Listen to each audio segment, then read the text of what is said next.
What's up, guys? Welcome back in the lab. I just wanted to touch base on the video that I made yesterday about the unwritten rules and hustling on and off the field.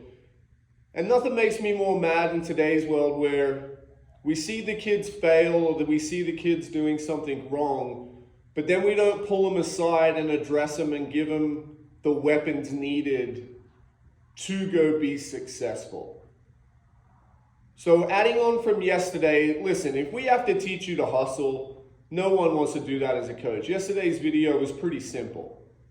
But heading into today, I wanted to talk about base running from a standpoint from home to first base. So let's be honest, when we play baseball, why do we play the game? We play to win the game. So now a lot of in today's world, man, it's a lot of visual, it's a lot of individual way of thinking. But let's go over why it's so important to hustle from home to first. Okay, so if the goal is to win the game that day, as a team philosophy is like, you don't have to come to a player, you can do this after you set your team philosophy. But it's better than calling a player out individually and saying, well, you don't hustle, you don't this, and that. Now, from a team standpoint to win the game, the reason we want to hustle from home to first base as hard as we possibly can is because it puts pressure on the infield. I was an ex-infielder, and I'm telling you, nothing is worse when you had to play third base or second base against leadoff hitters or guys that ran the bases hard. It adds that extra pressure into you having to make the play at a real fast speed. That causes errors. That allows more base runners to get on base. It's a big thing if someone hustles down the line and the fielder bobbles it from the pressure and he is safe. That's a big thing for a team to win that day, win that game. So it takes the focus off, well, I didn't get the hit. I didn't get the hit. It goes on to know, for our team to win the game, we have to put pressure on those infielders from hustling from home to first.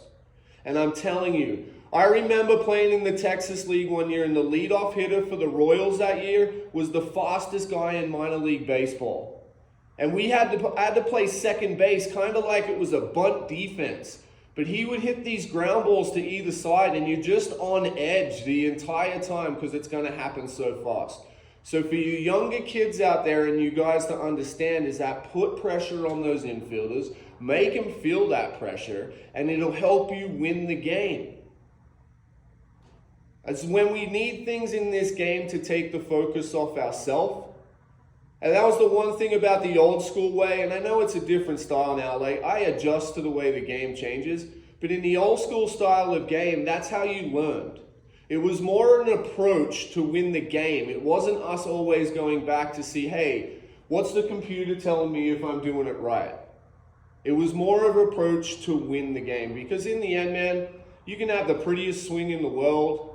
You can be the flashiest guy in the cage and have all these beautiful swings on video. But if you can't get it done in the game and help your team win, it doesn't matter. So today I just wanted to add in, just from yesterday, it's like every now and then we have to get our butts ripped for not hustling. Okay, so be it. But today it's like, why do we have to hustle home to first? And if you want to win the game, it's about putting pressure on those infielders in your team, having that atmosphere and having that energy about them where the other team fears that. If you can put fear in that other team, it gives you the best chance to win the game. All right, I hope this helped you out today. I am Sharp and Zion.